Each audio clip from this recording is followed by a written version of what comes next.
All right, welcome everyone. Thank you for being here today. If you need to enable closed captions, they are available in your Zoom menu bar. Just click the CC or closed caption option. My name is Jason Gilbo. I work for ASHE, and I'm very excited to be with you all today for the second in our Presidential Commission webinar series for the year. I am joining you today from the lands of the Chitimacha, which is currently known as Southern Louisiana. Throughout the session, we welcome you to engage through the chat. Feel free to introduce yourself, tell us where you're coming from, anything you'd like to share. Feel free to ask questions along the way. I will note that we may not get to them during the main session, but there will be a little bit of time at the end for Q&A, and some of the presenters may respond to you in the chat, but if anything pops up, feel free to put it in the chat and we will try to get to it or follow up with you afterwards. I do want to remind everyone that we have an events code of conduct for ASHE.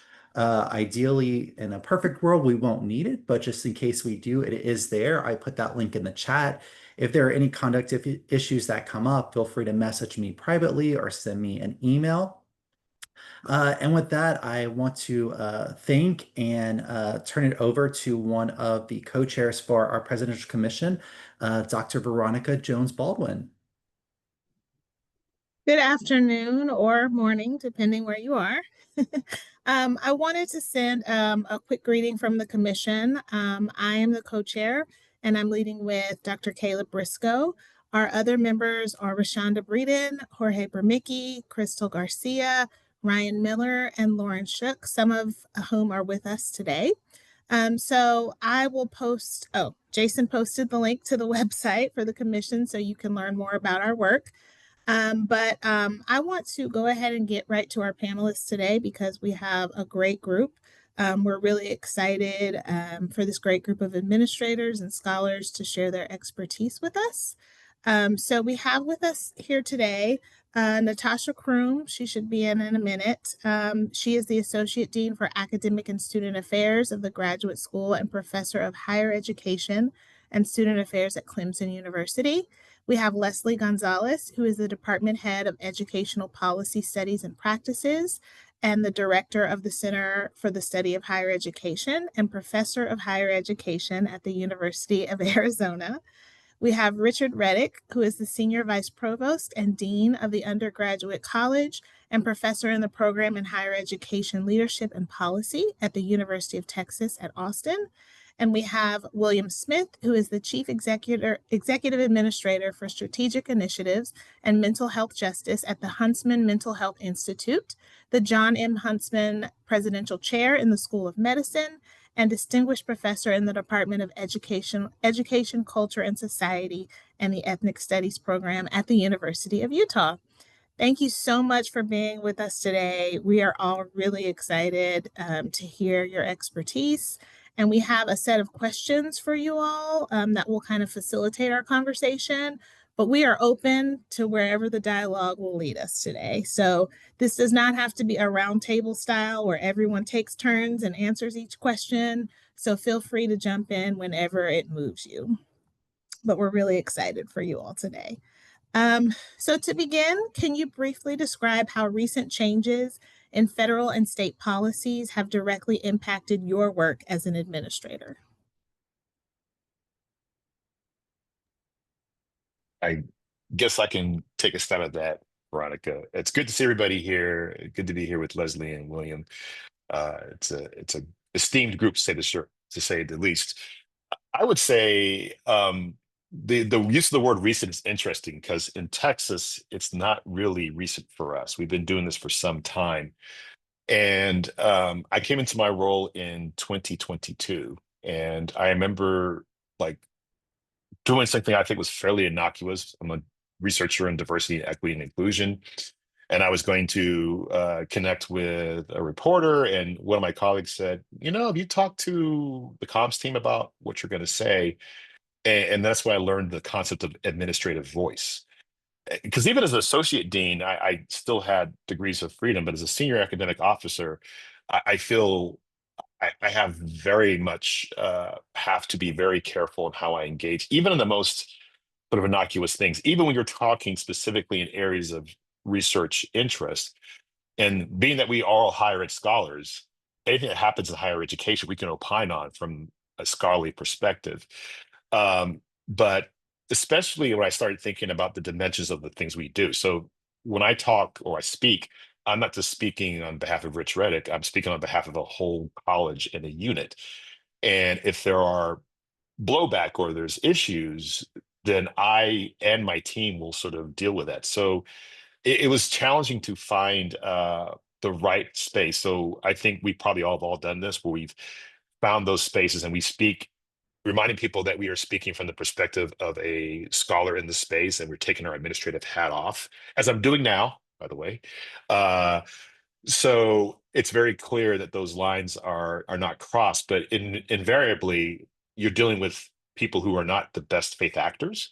So if there's a way to sort of say that you said something that is against or challenges a policy direction, they'll try to make it sound as if you said it speaking on the university's behalf. And I'm always very careful to say that, I'm a dean. I don't get to speak on the university's behalf. I can speak on my college's behalf at times, but even then. So for me at least, it's been a 3-year experience in speaking this way, and I'm still learning. But for the most part, I think I've learned to really be mindful of how I broach these topics and how I engage. And frankly, I've been relatively quiet in that regard because it's just not something. And I have the benefit of having strong colleagues at UT Austin, as you all know, who can speak on these issues. I'm often saying, Leonardo Garces, Stella Flores, Victor Sines, Lauren Schutte, talk to them. They have these things on lock. So that's been helpful. So I'll stop there and let my colleagues give their perspective. I'll go ahead and go. Hi, everyone. Leslie Gonzales. I go by she, her pronouns. Thanks for being online today with us. Rich started out with saying something about this not being a recent, the context is not recent in Texas. And I would share with all of you, I've been in the state of Arizona now for about a year and a half. And what I'm saying here today is radically different, probably than what I would be saying and feeling and experiencing if I was still situated perhaps in Michigan. Not to say that there's a rainbow and puppies kinds of states, but it is very different. It manifests really different in your state context. I think to the question's point around how the federal and the state policy contexts are really reshaping my work, how I think about how I higher ed, how I think about leadership is um, I think that in the past, there has been some level of maybe comfort or confidence that the federal and state governments operated, separately. Of course, there was like overlap and synergy in some cases, but something that I'm seeing and that is really pressing on my work and I think on our institution is that um, the Trump administration and their stance on higher education, public education, all of our important social institutions their stance when the courts are brushing, holding against it or making rulings against it. I'm in a state policy context where the state is trying to figure out ways to fill a gap. And so, one of the things that on campus we've been talking about a good bit is that you can't really assume that the federal and the state government are these separate entities. It's sort of like where the federal government gets stopped, the state and local actors are trying to step in to carry that agenda forward. And that's, I think, that might be obvious for some folks that have been in admin for a while. That was not always evident to me. And so I'm thinking a lot about, making sure that I'm following what is happening at the state level at a much closer level and seeing how it sort of mirrors or again fills that gap for the federal government. And also trying to pay really close attention to like local politicians, local actors.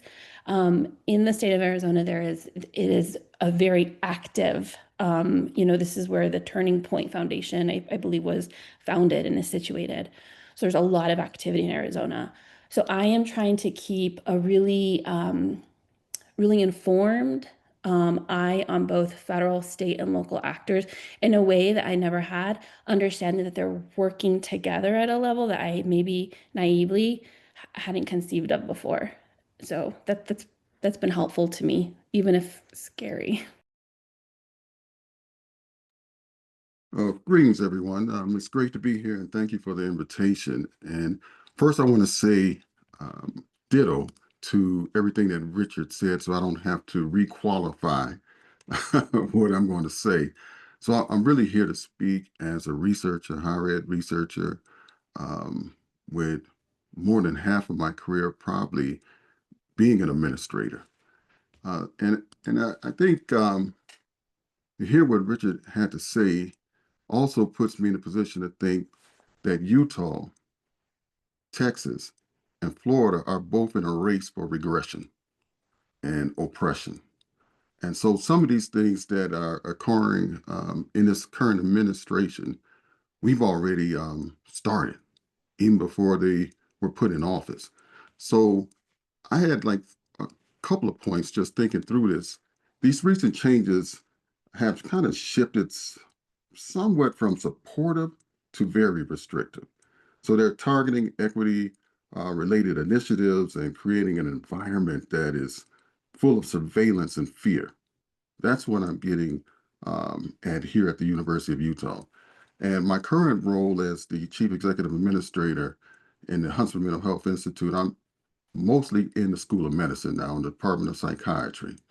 And so I have some oversight over our hospital um, and our academic venue in the Department of Psychiatry. And just speaking to our research faculty, speaking to our staff, you can see this fear, this concern.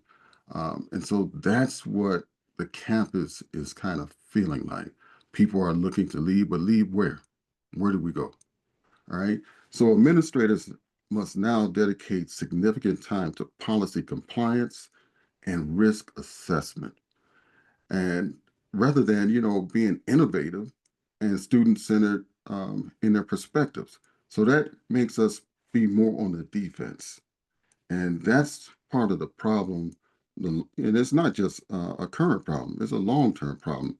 So these challenges directly impact faculty and staff morale, um, as they perceive the whole institution, and it causes a lack of concern about the commitment toward equity and diversity and inclusion. So those are really the top three things that come to my mind when I take the temperature of the campus. You probably can do, if you drink water or orange juice or pop or whatever, you can have a drinking contest for the number of times I'll probably bring up racial battle fatigue. And that's what many of the racially minoritized people at this institution are feeling. I want to sort of build on something that Dr. Smith said, actually, just right now, is one of the things I've been thinking a lot about, particularly as a department head who has a lot of close interactions with the faculty in my department, is that the level of stress and concern and racial battle fatigue, the emotional taxation that everyone, but especially faculty and especially faculty of color, are feeling is so real. And so, in my role, one of the things I've been thinking a lot about is, you have all this information coming down to you. And as department head, one of your primary responsibilities is being sort of a conveyor of information, interpreter of information. And I think a lot about sort of notions of informational justice because information is power. I try to think really carefully about how to share information, not in terms of like withholding information, but how to share information in what format, in what platform. Some information is better shared over a Zoom or an in-person meeting versus an email. But not just for security and legal sort of risks, right? Also because you want to be able to see the folks that you're working with and see how they're reacting and see what they need in that moment. I try to be very attuned to some folks want all the information and they want to process and they want to plan. Some folks just want to be sort of kept kind of informed, know the basics because they can't really tolerate or take in more information. And so I think as a department head, I spent a lot of time thinking about, how and when, if some folks are going to want to have deeper conversations, what kind of additional information might they want? And I think that's a really important responsibility for those of us who are interacting with staff and faculty and being trusted to be the conveyor of information on the ground.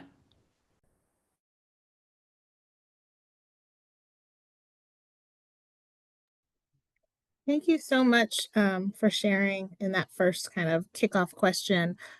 You all got into some of the challenges that you have as administrators, and I really loved how you all kind of talked about how you take your administrator hat off and you're speaking as a scholar. And we all know that you all have such an amazing record of scholarship. But are there any other big challenges that you think about when you're trying to come back into that role as an academic administrator, particularly as you think about all of your equity centered work? So, Veronica, I think about the fact that I think we've talked about this double consciousness we have, right, as administrators, as institutional leaders, and as scholars in the space. And there's also a sense that you are your sort of area of influence is different in some ways than it is when you were a scholar. So um, it's very interesting to me because I think a lot of times I can point to a robust body of scholarship that both Leslie and William have contributed to and say, look, I'm not just saying stuff because I feel a certain way. Like there's evidence and there's research support for the things that we should be doing or things we can be doing. And sometimes that's not always accepted or heard, and that's frustrating. And I think also sometimes there's a sense that because you're a part of the administrative structure, that maybe you are less forthcoming. I think Leslie had a great point about this idea of sharing information. Sometimes you're in conversations at a very high level where, like, okay, I know things are going to be happening a certain way, or there are new directives that maybe personally I'm struggling with, but you're responsible for enacting them, and you're also responsible for pushing back and giving critical feedback when possible to say. And a lot of times that stuff happens and nobody knows it happens. There's a policy that comes forward, people think it's terrible, but the first draft was even worse. It's like because others were able to sort of say, wait, can we look at this? But we also have this spectrum. I think we've all alluded to this. Um, this is not a campus-based conversation anymore. It is both system and legislative and beyond that. So at a certain point, the degrees of freedom you have to work with are constrained. So I think the liminality of this experience is something that is very challenging, and nobody should be feeling sorry for academic administrators. But I will say it is a tough place to be because I am having conversations with colleagues, and I am empathizing greatly with some of the concerns they have, but I'm also understanding and seeing sort of the back of the machine, right? Like there's a lot of stuff moving here, and we've got to find these small spaces of either engagement or pushback or slowing processes down somewhat, and have to sort of have the ability to live with that. And I think, at least for me, I don't know if Leslie and William feel the same way. Every day I go home, I feel conflicted, and I think that means that my headspace is where it should be. If I ever went home and felt like, hey, everything's going great, I think something would be seriously wrong. But at the same time, I realize you have to think about the impact that you can have as an administrator. uh it's delicate, and if you decide that one day, and I always felt like, if it was got to a point where I felt something completely unethical or was occurring, I would be part of that. At the same time, there are things that I would approach differently, but I understand there are layers of our resistance has to be done in a nuanced and a careful manner, I suppose I would say. And that's something that I struggle with every single day. I don't know if I hit the mark every day, uh, but I'm certainly reflecting on it. So that's I guess, a reflection and a response to your question.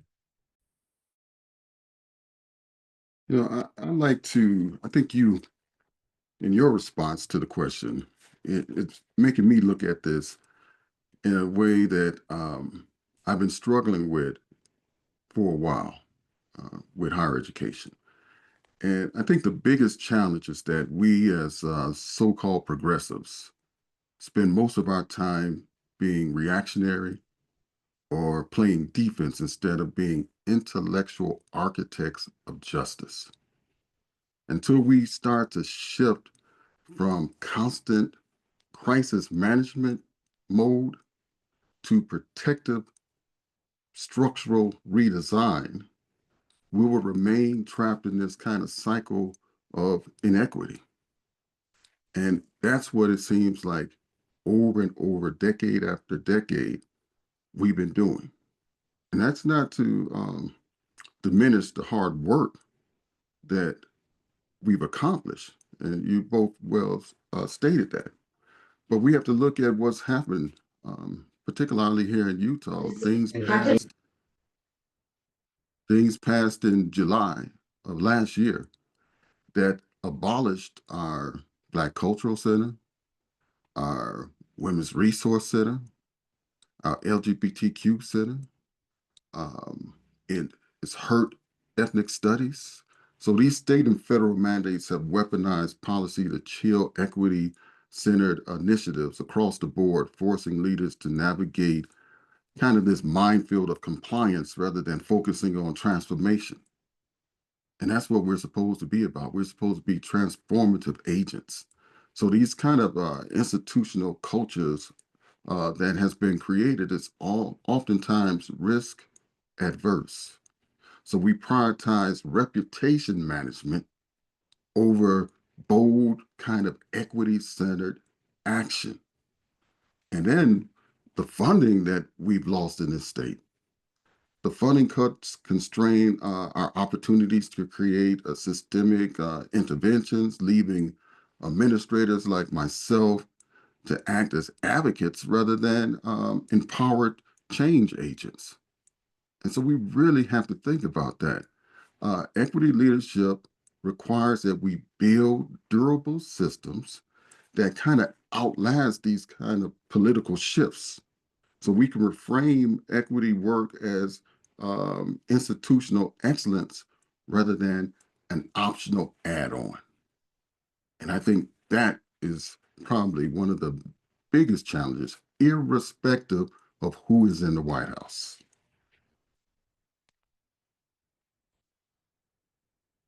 I think one of the things that Dr. Reddick, you mentioned about finding the small spaces. Um, I've been looking pretty consistently for the small spaces where we can really prioritize and continue to push towards equity. On our campus as well, they have deconstructed our cultural centers. It was heartbreaking because we're a higher ed, departments. Many of our students are employed as GAs in those cultural centers. And so there's been a lot of concern, anxiety, precarity that our students are feeling about their work, their place on campus in the long term. I'm so fortunate to be in a department, and many of you know folks that are in my department, that is just sort of unapologetically racial equity, social justice sort of centered. And so as we started to learn about what was happening with the cultural centers, we were supportive. We showed up on campus for, the protests, but also as an administrator, pulling the faculty together, we sort of just agreed that if any of our students were going to be losing their jobs as GAs, then we were going to find a way to move department monies around to bring them in for a year, a semester. Um, and what I have to say, this was really powerful is that across the College of Education, all the department heads had sort of an agreement. We all put the names of all the students that we knew that were working in the cultural centers, and we sort of said, okay, we'll just try to look out for these folks. And we were all sort of sharing information to make sure that those folks sort of stayed in their roles or got some other role. So I think looking for the small spaces where you can move forward on equity is incredibly important. And I think that it's hard, right? Because we don't want to be incrementalists, like, and yet sometimes you have to get those small wins to kind of keep going. The other thing that I will say, in order to sort of safeguard equity, one of the things that I've been paying a lot of attention to is, we have a new provost on campus. How is she talking about things? What are her priorities? How do I sort of figure out ways that our work in the department that is equity oriented always can fit with how she's talking about things? So a lot of really just close active listening to try to sort of say, this is who we are, this is what we do, and here's how we align with, the things that you're interested in. Um, yeah. Thank you for sharing those great insights. Someone, I believe, mentioned funding, and that kind of leads us into our next question. We know that some of these mandates are restricting equity-related work, and they're affecting the faculty that you are supporting. So, how are you specifically supporting faculty and students who might be trying to secure funding, who might have had their projects defunded, all of those things that go into supporting your faculty and students?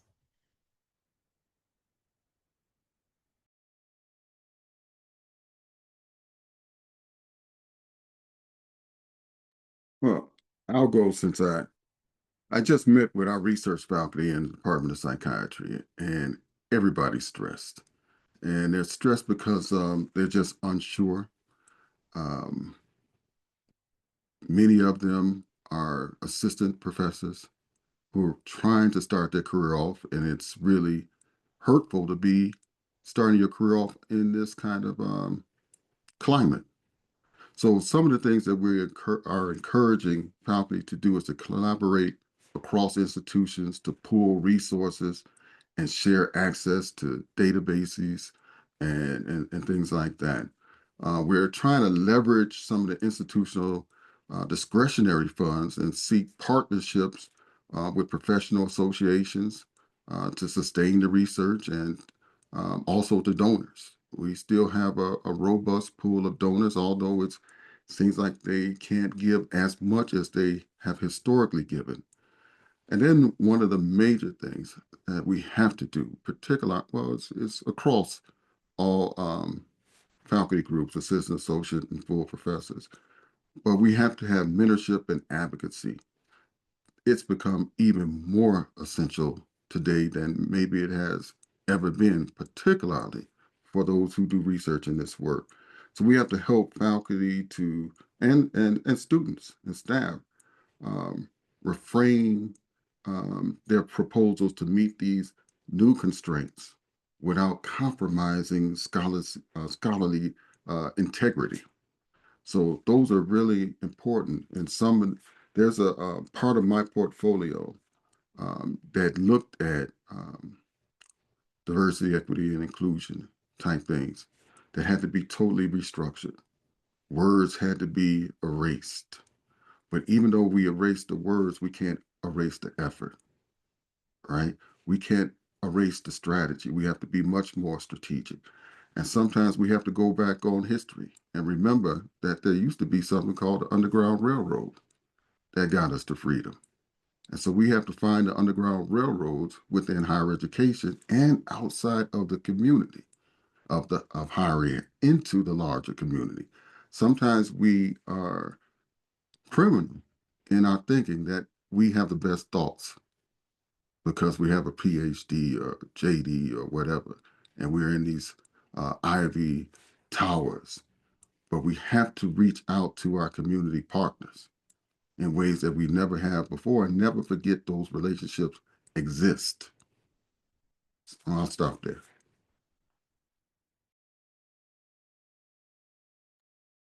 Yeah, I think Dr. Smith made a great point there. So, use the term Underground Railroad. I've been thinking about Jarvis Gibbons' framing of fugitive pedagogies, right? So, the same concept, right? Like, um, I remind people many years ago, I wrote a piece responding to William Banks's The Afro-American Scholar, back in the early 80s when he was writing. and sort of saying the reason that many of us are here is because of community activism and leverage. Community put us here in our positions and helped us build our academic and institutional homes. And it is time to remind ourselves that we are the community. And so here in my institution and many other places, there's been this amazing rekindling and reconnecting. Our students and our staff and our faculty are part of the university, yes, but they're also part of a broader community, which does not have the same constraints, which in many places intersects perfectly with the work they're trying to accomplish. And while it's not always, look, it's hard to replace a federal, funding line. So, those kinds of things. We have bridge funding at UT Austin as well, and those things have happened in some cases. But when it comes to things like resources, like physical space or space to convene and so forth, our community partners often have those attributes. And the students in particular have been particularly, I think, creative and thoughtful, and it's built a incredible synergy because first of all, we have alums, or not even alums, people who are in the community who just like, we support what you're doing. We understand you can't do certain things. We have, you know, spaces, we have resources that can be tapped into. And I often tell our students, like, your experience is not just on our campus, property. It's broader than that, and that's been happening. So, in a very unforeseen and unintended way, it's an opportunity for us to build stronger town gown relationships. And frankly, it's reconnecting us to these robust and important. I'm a state flagship university. We are supposed to be serving the community. And it's a hell of a justification to say community members in our, proximal to our campus want these things to happen or encouraging things to happen. And the university, quite frankly, is not as involved, and that might both satisfy some of the legislative policy imperatives, but it also means that students, staff, and faculty and community members are getting the things they need. And I think that is going to be the advantage. I think the place where we should be really engaging and thinking about. So my colleagues work in community engagement work should be really thinking about the frameworks and the ways to talk about that, because it's frankly exciting. People who have historically felt the university has been neglectful or not been engaged are now saying, well, look, it sounds like you have some challenges that you can't really overcome in your context. We may have a solution for you. And that just is fostering this great connection and reconnection. And it's not always like, you know, super like high-fiving each other. Sometimes it's like you get called out, like, oh, now you want to come talk to us, but after all these times where you didn't want to say anything to us. And that's actually healthy for us. That's good for us to have those conversations and to be accountable to our community partners. It excites me, and I can talk about a number of situations where we've had events in local churches, working with our school district, and the students have been like, wow, I didn't think it was possible for us to do these things. And we remind them, you're not just of this, you don't surrender your identity as a citizen of this community when you come to our campus, and vice versa. You are part of this community. You might be from another city, another part of the state, but you are now living here. And there are people who want to embrace you and support you here. And the creative pieces will come. I think Dr. Smith said about, connecting with our donors. There are people in the community who are like, this matters to us as well, is also encouraging. We're not doing this by ourselves. And it's an opportunity for us to reconnect and rekindle those relationships that we maybe have forgotten, I would just say. Yeah, I'll be brief. I just two ideas came to mind, and this is something probably many of us on this call are familiar with. This is a really great opportunity to do, this asset mapping, to really think about all the assets that we have in our campuses and our communities and our networks. And, within my department, there's a lot of folks that do a lot of community-based work, very community grounded. And so to Dr. Reddick's point, we've been thinking a lot about how do we build potential new relationships, not partnerships, but relationships with folks that could support the academic mission, right? Where other resources are no longer there. So sort of this exercise of asset mapping is really healthy. It's also, I think, it can be very invigorating for a department, for a research team, so on and so forth. The other thing that I'll say, and I've said this in other public forums, is one of my best friends, a co-author, Dr. Heather Shotton, one day she and I, we were talking about sort of this notion of changing DEI language and changing websites and all this stuff, right? And I was feeling, really down and out about it. And she's like, Leslie, we did not, like, DEI didn't come from like us. She's like, scholars of color, scholars that are community oriented have always conceptualized their work towards community uplift, giving back, bien educado, as we would say in Spanish, right? To sort of remain grounded in community. And whatever that means in our research, she's like, we're going to do the work no matter what. And I think this goes back to Dr. Smith's, right? It's the language might change, but the effort is there. And so I kind of hold on to that in those days, when a faculty member is rewriting a grant and, making it appropriate. We start the conversation with that. Like DEI was sort of some way to capture institutional kind of work for the institution to communicate and capture it in some way. But we've been doing this work long before we had that acronym. It's just part of it's a part of what brought me to the academy and probably what brought many of us to the academy. So I hold on to that.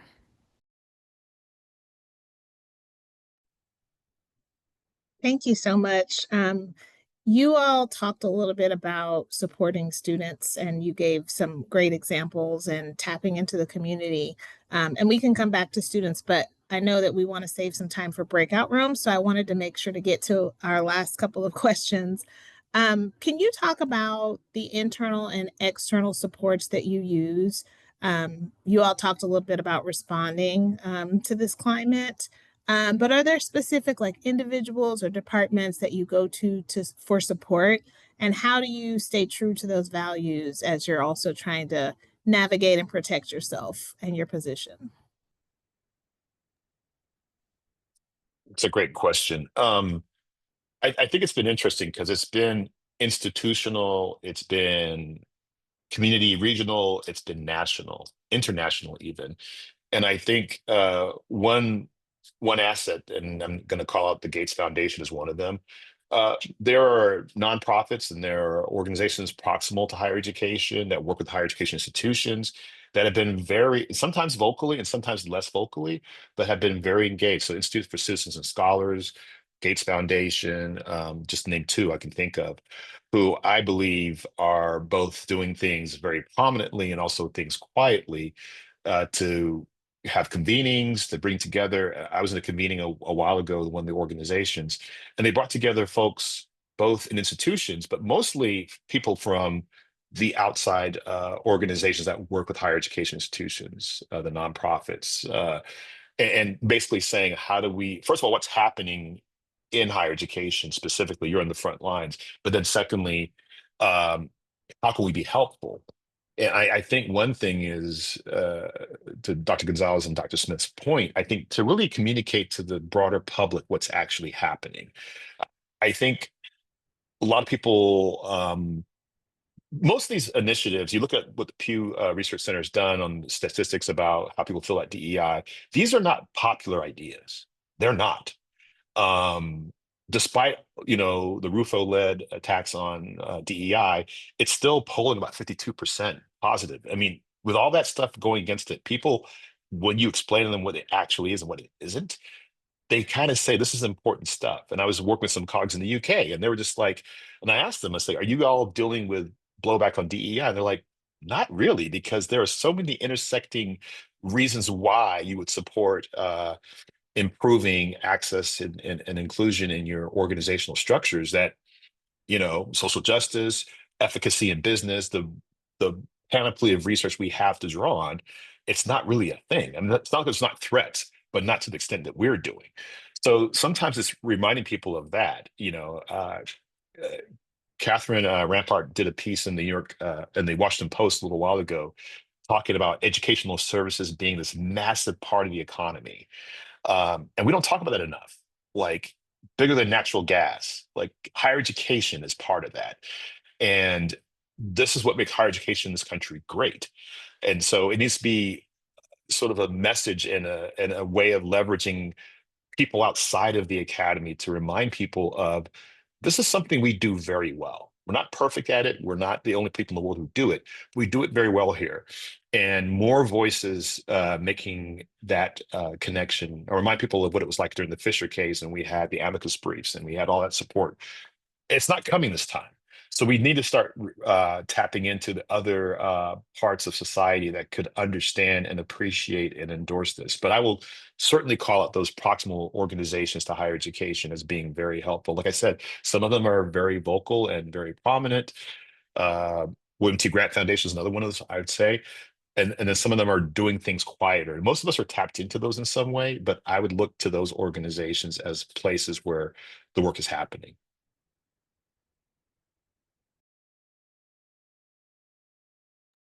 I guess I'll go. I was waiting for Dr. Gonzales to see if she wanted to jump in. Uh, you know, equity, civil rights is always on a social pendulum. And there's moments when we're going to have inclusion, um, however brief, and then it's going to swing back with equal or greater force. And right now we're in that swing back period. So in a period when it would felt like it was, come on in. Now for many people across this country, we feel like the movie Get Out.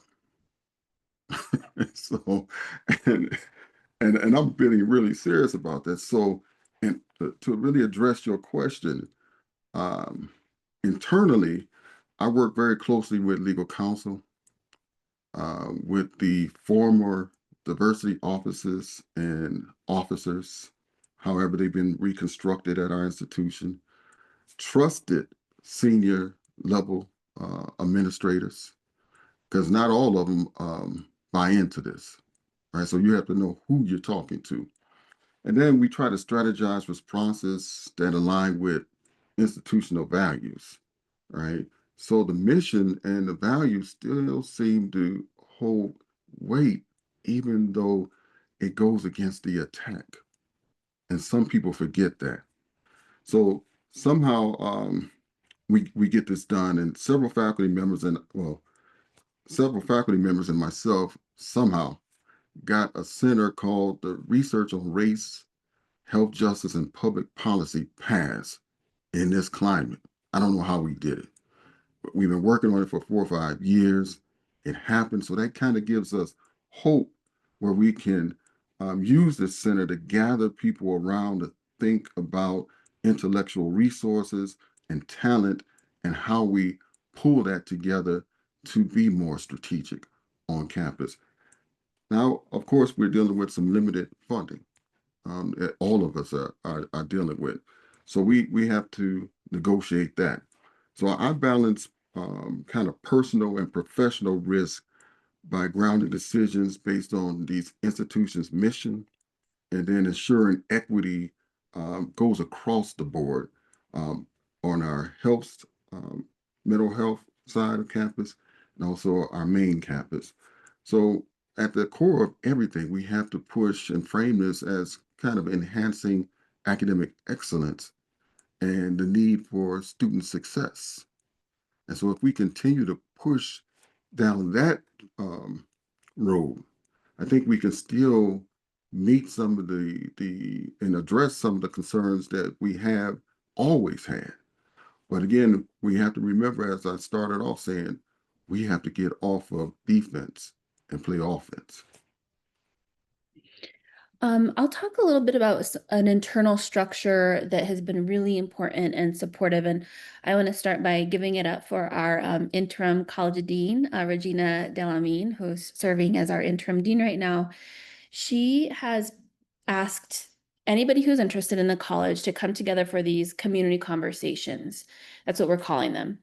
But essentially what these community conversations are, they're opportunities to get folks of, people that are all interested, dedicated to DEI and talk about what is happening and how to strategize. And we've had probably about 4 or 5 meetings maybe over the last academic year. And we started off with asset mapping, figuring out like what people are good at, what they like to do, like the context they have. And then folks are sort of operating in smaller subgroups. And It's not super structured. Everybody's just doing this sort of in the pockets of time they have. But we have a few folks who are scanning like the state policy context and understanding what is happening and bringing it back to the group so that we can share out, through different venues. We have some folks who are particularly focused on looking at teacher education and the attacks on teacher education in the college in the state of Arizona and bringing that back to the group. We had folks who were looking at what was happening with our cultural centers. And then we have folks that are really engaged with the press and with the faculty senate. And so this set of community conversations was very action oriented. People were playing to their strength, so it didn't feel like a huge lift. But as somebody who is still fairly new to the University of Arizona, I've only been there now for a full year. This was really helpful to me as a department head and somebody who's trying to be supportive to a fairly large department. So that was really important on an internal basis.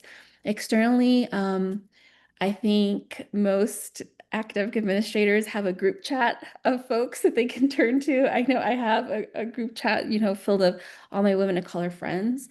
And, they're just there to debrief and to talk and to give strategy. And so, community is important and it takes place in a lot of different forms. And so I want to mention those too.